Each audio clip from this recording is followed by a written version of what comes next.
Capítulo 3. Os campos de energia. Observem o livro que estão lendo com muita atenção. Muitos tipos de energia contribuem para produzir este objeto. Primeiro é necessário o invólucro ou campo-espaço.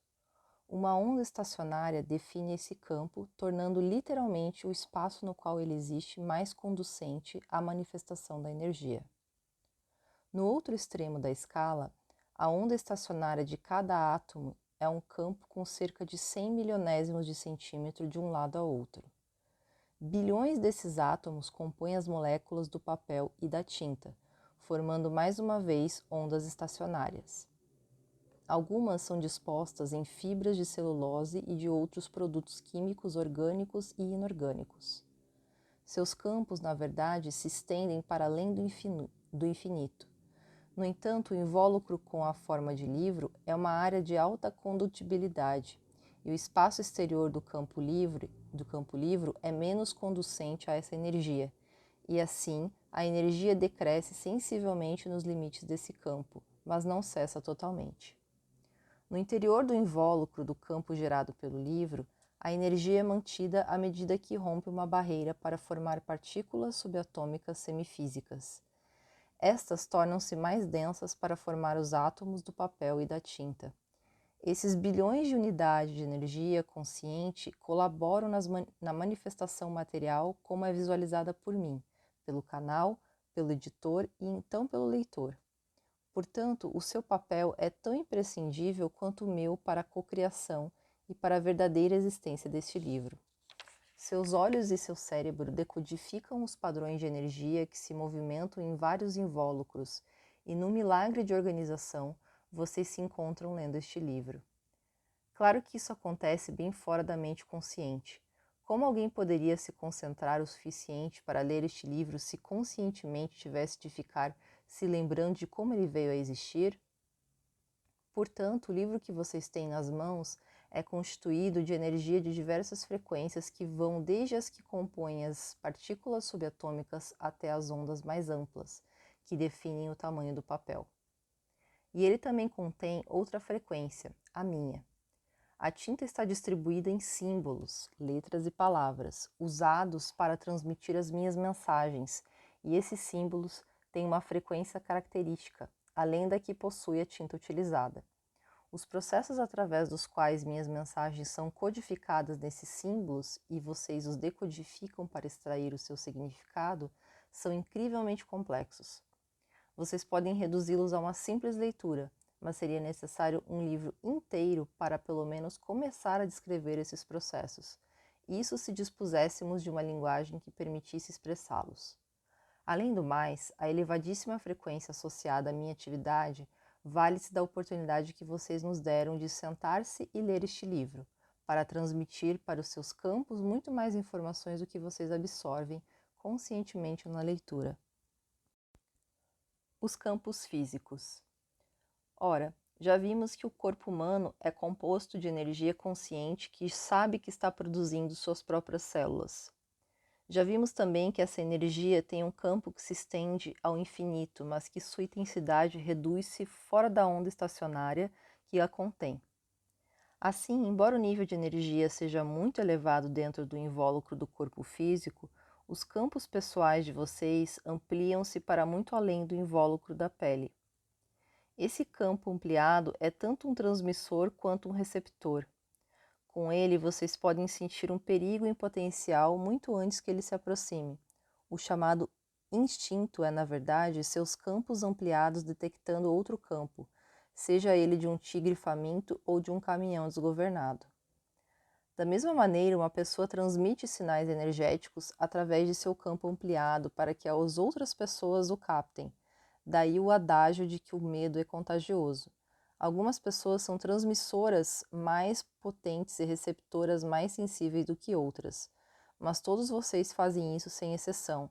É o que Ariel denomina ser um biotransdutor. Os campos emocionais. Já vimos que o eu espiritual manifesta, na verdade, três campos: o físico, o emocional e o mental. O campo emocional é composto de energia que, Ao transpor a barreira física, desfaz-se em partículas subatômicas, como faz a energia do campo físico. Obviamente, o campo emocional está em contato com o campo físico, pois vocês sentem as emoções em seu corpo, e as emoções afetam diretamente o estado de seu corpo físico, de uma maneira ou de outra. No entanto, ele é um campo totalmente separado, com um invólucro mais amplo, digamos de 60 centímetros a 1,80 m, além do perímetro da superfície do corpo, embora possa ser muito mais amplo em algumas pessoas. O campo emocional é um campo através do qual fluem energias de frequências específicas. A pessoa gera algumas delas por si mesma e capta outras usando seu corpo como uma antena. Assim, uma determinada emoção pode ser comunicada. É importante que saibam primeiro que energia vocês geram e que energia captam, e em segundo lugar, que têm controle sobre a energia que está em seu campo emocional. Suponha que de repente uma pessoa sinta-se irritada. De onde provém essa irritação? É claro que alguma coisa dentro dela pode tê-la provocado, como a expectativa frustrada de que outra pessoa fosse se comportar de certa maneira, ou de que uma situação se apresentasse de uma certa forma e isso não ocorreu. O fato de os seus planos terem sido frustrados resulta em um sentimento de impotência, e a energia do entusiasmo que aquela pessoa tinha está agora sufocada dentro do corpo emocional. Ela então sente-a como irritação. Ou então a irritação pode surgir aparentemente do nada. Nesse caso, a pessoa pode estar captando-a de alguém que, porventura, esteja em seu campo. A irritação não é dela e a pessoa pode livrar-se desse sentimento com muita facilidade. Pode fazer girar seu campo emocional para expulsá-la através da força centrífuga, declarando que a libera de volta para o universo. Sinta-a escoar e desaparecer. Livrar-se da irritação gerada por si próprios é algo que se faz quase com a mesma facilidade. Porém, antes de tudo, é preciso que vocês compreendam que ela é apenas energia e que essa energia adora se movimentar. Ela odeia ficar imóvel. Compreendam também que essa energia não é sua, mas apenas foi-lhes emprestada por um momento. Girem seus campos e afirmem: essa irritação, ou medo, inveja, etc., não me pertence. Eu a libero de volta para o universo. A energia emocional não é boa nem ruim, ela apenas existe. No entanto, vocês podem preferir não remover do seu campo algumas frequências como amor e alegria. Se uma emoção faz com que se sintam bem, vocês estão captando essa energia de outra fonte, o espírito. Os campos mentais. O terceiro campo abriga o intelecto e opera numa banda de frequência ainda mais elevada do que o emocional, com uma rotação mais acelerada. Qualquer pensamento que surja na mente de vocês é composto de energia organizada e tem sua realidade nessa energia. Os pensamentos, portanto, são estruturas energéticas no campo mental e constituem o corpo mental. Este também deriva-se de um padrão oculto, a fonte daquelas grandes ideias que ocorrem a vocês vindas do nada. Um pensamento é uma coisa real, mas os cientistas ainda não são capazes de dimensioná-lo, embora muitos projetos estejam próximos de fazê-lo. Muitos experimentos já detectaram mudanças na condutibilidade de uma folha quando o observador aproxima-se de uma planta viva com uma tesoura de poda e más intenções. O pensamento é energia de alta frequência, disposta numa estrutura lógica.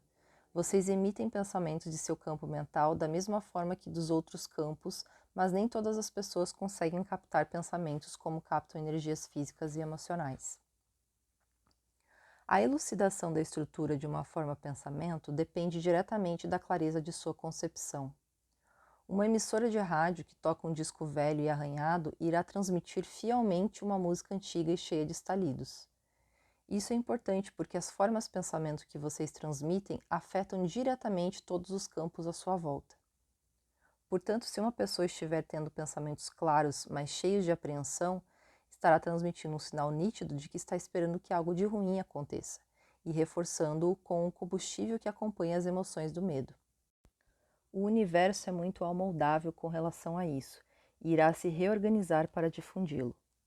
A pessoa literalmente modificou os campos de energia à sua volta ao emitir formas-pensamento fundamentadas no medo. As outras pessoas captam suas formas pensamento de medo, geralmente sem perceber, e a veem como uma vítima esperando pelos acontecimentos. Ela está literalmente convidando-os a fortalecer sua mentalidade de vítima e eles podem ser compelidos a fazê-lo. Ou então, se a pessoa se considera protegida pelas forças divinas, alguém que procura uma vítima não irá prestar atenção a ela, porque os dois não têm ressonância.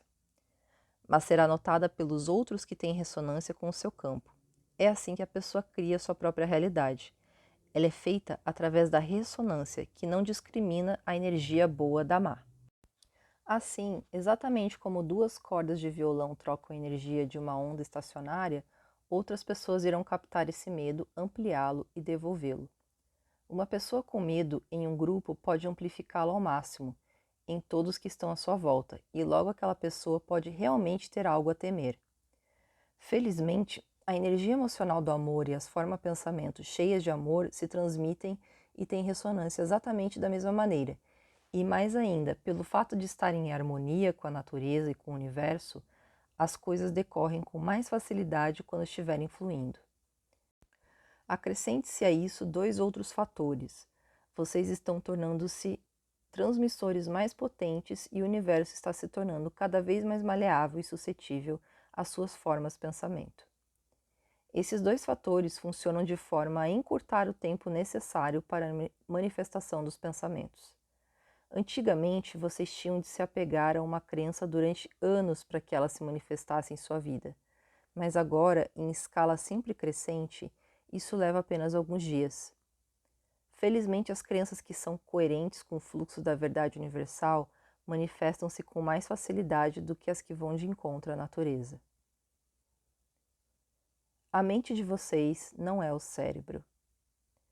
Muitos cientistas estão ocupados em buscar no interior do cérebro uma explicação para o funcionamento da mente humana. Isso é o mesmo que procurar a voz dentro de um aparelho de rádio e maravilhar-se pelo fato de os circuitos eletrônicos serem bastante inteligentes para saber os preços das ações do mercado, onde se localizam os engarrafamentos nas estradas, qual é a previsão do tempo e todas as outras coisas que vocês escutam no rádio. Como é óbvio, o rádio não sabe realmente dessas coisas, mas o que faz com muita proficiência é detectar um campo magnético no qual essas informações estão codificadas, o sinal de radiodifusão ao qual está sintonizado. De modo semelhante, o cérebro detecta uma parte do que acontece no campo mental. O que ele pode ou não captar é algo determinado apenas pelo hábito, portanto, vocês podem aumentar um pouco o seu alcance. Cada um tem sua estação favorita, que escuta sempre, mas com um pouco de prática, pode mover o dial para cima ou para baixo. Alguns de vocês fazem isso sem perceber e ficam muito confusos com todas as mensagens estranhas e pela estática emitidas por outra pessoa. O cérebro por si mesmo não tem conhecimento nenhum, é claro. Ele é um prodigioso decodificador e tradutor e uma antena surpreendentemente complexa, localizada no interior dos campos mental e físico. Ele processa os sinais captados pelos sentidos externos e estabelece uma correlação entre eles para dar a vocês uma imagem total da realidade física. Quando os olhos veem um padrão de energia, o cérebro converte a mixórdia de sinais em mesas, cadeiras, árvores, etc. Mas as funções da mente per se, como ato de pensar, residem seguramente no campo mental, não no cérebro. Mas não pensem que estou menosprezando o cérebro. Como um componente biotransdutor, ele é um dos mais complexos transmissores/receptores de energia eletroquímica em qualquer plano e em qualquer lugar. Vocês, como espírito, desenvolveram-no em resposta ao pedido da espécie humana por um centro de inteligência no plano físico. Não existe nada como ele no universo. Portanto, o que vocês consideram ser a sua pessoa é, na verdade, um conjunto de campos, cada um atuando como meio de apoio para uma banda de energias incrivelmente complexas, constituída por uma imensa quantidade de frequências em interação. Essa combinação de energias, ou registro energético, define a personalidade de vocês e não encontra similar no universo. Esses padrões, indescritivelmente complexos, que constituem a parte de que vocês conhecem estão em constante mutação, de acordo com as alterações momentâneas nas intenções e funções de seu eu espiritual. Eu os exorto a começar a perceber as suas energias e, quando estiverem ocupados, fazendo alguma coisa e subitamente isso não mais lhe parecer interessante, parem e façam outra coisa, ou não façam nada. A mudança que sentiram indica que houve uma alteração em uma dimensão mais elevada e que a energia não mais incide sobre o que quer que estivessem fazendo. Da mesma maneira, se estiverem em determinado lugar e de repente sentirem que devem sair dali, atendam essa intuição e saiam. Não se desculpem, digam apenas: agora tenho que ir embora.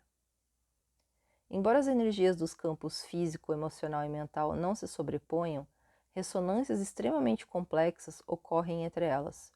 Por exemplo, a energia do medo no corpo emocional irá reprimir pensamentos otimistas no corpo mental. As energias também se influenciam mutuamente dentro de um corpo específico. Por exemplo, uma frequência de medo automaticamente reduz e pode até excluir a frequência do amor, devido ao modo como essas duas frequências se relacionam. O medo, esteja ele se manifestando como desconfiança, inveja, arrogância, autodepreciação, ou seja lá o que for, consiste de energia de baixa frequência que bloqueia a energia de frequência mais elevada. Não considerem o medo como uma coisa ruim. Ele é um bom professor de certas lições, mas eu os incentivo a vê-lo como ele é, apenas energia.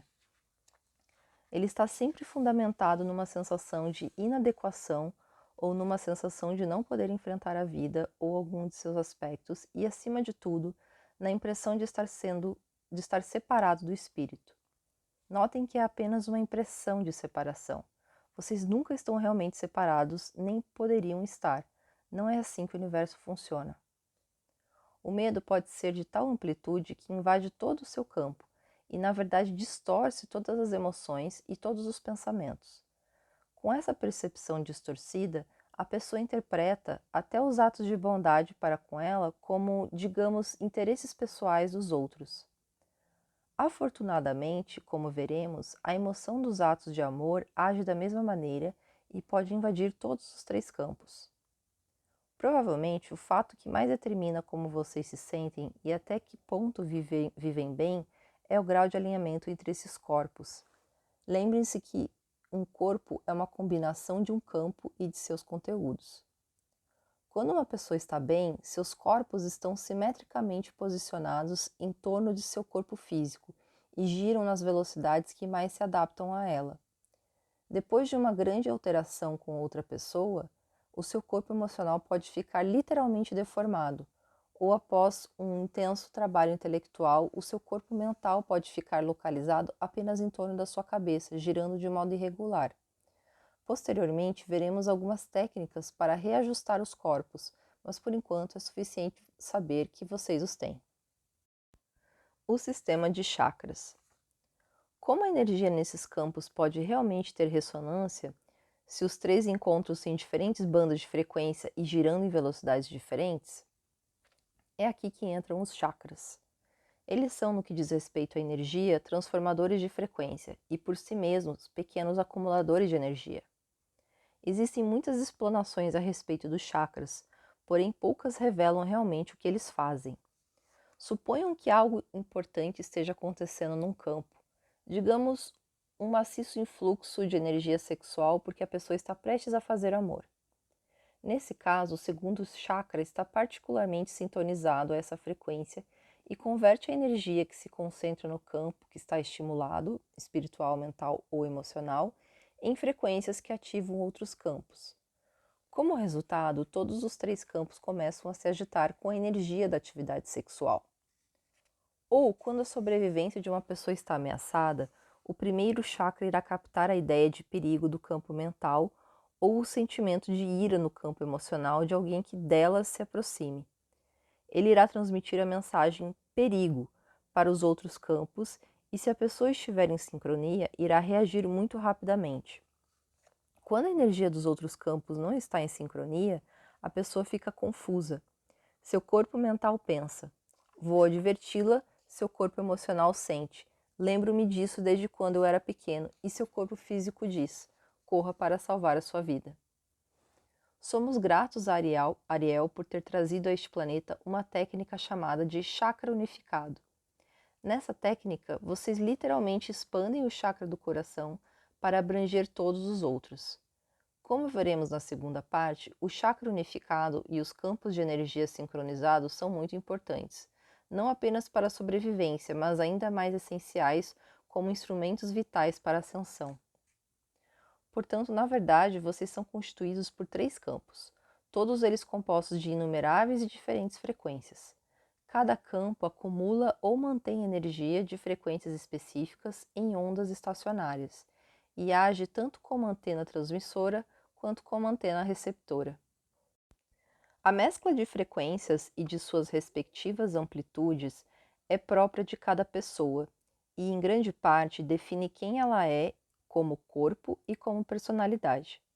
Essa mescla ou característica energética pertence a cada um de vocês, da mesma forma que o timbre de um determinado instrumento musical o diferencia de todos os outros, até do mesmo tipo. A energia dos 3 campos influenciam-se mutuamente de uma maneira indescritivelmente complexa. Os pensamentos afetam os campos físico e emocional, e as emoções afetam os pensamentos e o corpo físico. Vimos anteriormente que o conjunto de campos de uma pessoa tem ressonância com 2 outros tipos de campos: os campos de outras pessoas à volta dela e os campos da realidade consensual que se estendem por todo o planeta. Cada pessoa que vocês encontram está emitindo sua própria energia. Suponham que, um dia, vocês estejam passeando ao ar livre pela cidade, sentindo-se bem, cheios de otimismo, confiantes, sem medos e de bem com a vida. Então, vocês encontram um velho amigo que acabou de ser despedido do trabalho e está preocupado ou com raiva. O que irá acontecer quando seus campos se fundirem na esquina da rua? O corpo emocional do amigo está transmitindo medo, o corpo mental dele está transmitindo formas de pensamento negativas e os campos da pessoa estão captando-as. Qualquer energia com a frequência do medo que age em vocês começa a entrar em atividade e uma onda estacionária pode começar a ser criada. Vocês também estão fazendo transmissões para os campos do seu amigo e talvez alguma energia de frequência mais elevada do seu amigo comece a ter ressonância nele. Até há pouco, seria impossível prever o verdadeiro desfecho, mas agora vocês já sabem o que irá acontecer. Vocês não são responsáveis pelo que acontece nos campos de seus amigos, embora saibam o que vai ocorrer. No entanto, vocês são totalmente responsáveis pelo que está acontecendo em seus campos. Encontrar um amigo infeliz e ficar infeliz devido à ressonância não é sinal de compreensão, a menos, é claro, que vocês estejam realmente precisando chorar para livrar-se de algumas mágoas guardadas em seu íntimo. Vocês são responsáveis se deixarem que a ressonância os pegue numa armadilha. A segunda parte contém alguns ardis para que vocês possam detectar ondas estacionárias em outras pessoas e para se resguardar de seus efeitos. Essa espécie de situação é fácil de ser reconhecida e de se lidar com ela, quando comparada com o segundo tipo de campo, o da realidade consensual planetária. Este é muito mais difícil pelo fato de vocês estarem totalmente imersos nele, como um peixe dentro d'água. Vocês só prestam atenção ao ar quando ele está cheio de neblina ou de poluição. O campo que contém a energia da realidade consensual é muito menos perceptível do que o campo das outras pessoas, principalmente porque vocês vivem nele durante toda a vida. Ele forma uma enorme esfera em torno do planeta e dentro dele, muito semelhante ao ar, embora muito menos benéfico. Cada vez que vocês respiram, permutam parte do ar que partilham com todos os outros seres deste planeta. Cada vez que vocês formulam um pensamento ou sentem uma emoção, também permutam energia com a realidade consensual. E não têm de fazer absolutamente nada para que isso aconteça, apenas ficando sentados em casa em silêncio. Vocês ficam imersos nessa realidade da mesma forma que as ondas de rádio de todas as emissoras estão inundando o corpo de vocês neste momento. E eu os advirto, os anos 90 serão difíceis, à medida que as pessoas aproveitam os anos que restam para se ver livres do lixo de seus campos e se libertar do karma com outras e consigo mesmas. Assim, a última coisa que vocês devem fazer é sintonizar o canal consensual, que só exibe filmes de terror. Abandonar o hábito de assistir aos noticiários de televisão e ser muito seletivo com relação à leitura de jornais é uma excelente ideia. Quando não se pode estabelecer a diferença entre uma notícia e o sensacionalismo em torno de um crime, é hora de desligar a TV. E as notícias irão se tornando mais bizarras, em vez de menos, à medida que as pessoas têm curiosidade em saber se algum outro pobre sujeito neste mundo está em pior situação do que elas. Ora, não estou sugerindo que vocês se tornem insensíveis às pessoas que protagonizam os filmes de terror kármico, a que chamam de vida, mas quando elas acreditam que são vítimas de um universo caótico e que é apenas uma questão de um tempo antes que um avião caia sobre o teto de sua casa ou um ônibus desgovernado atravesse a sua parede, elas estão criando uma realidade que vocês não vão querer partilhar. Em muito pouco tempo, vocês irão descobrir que não estão exatamente em ressonância com essas pessoas e que estão sendo atraídas para a companhia de outros mestres. Se aceitarem que o universo é benéfico e que seu eu espiritual está ali para auxiliá-lo no processo de ascensão, vocês não serão impregnados pela energia do posso ser o próximo, da realidade consensual. A segunda parte também contém alguns estratagemas para que vocês se desliguem da incômoda realidade consensual e se liguem à gloriosa realidade que o espírito está manifestando neste planeta.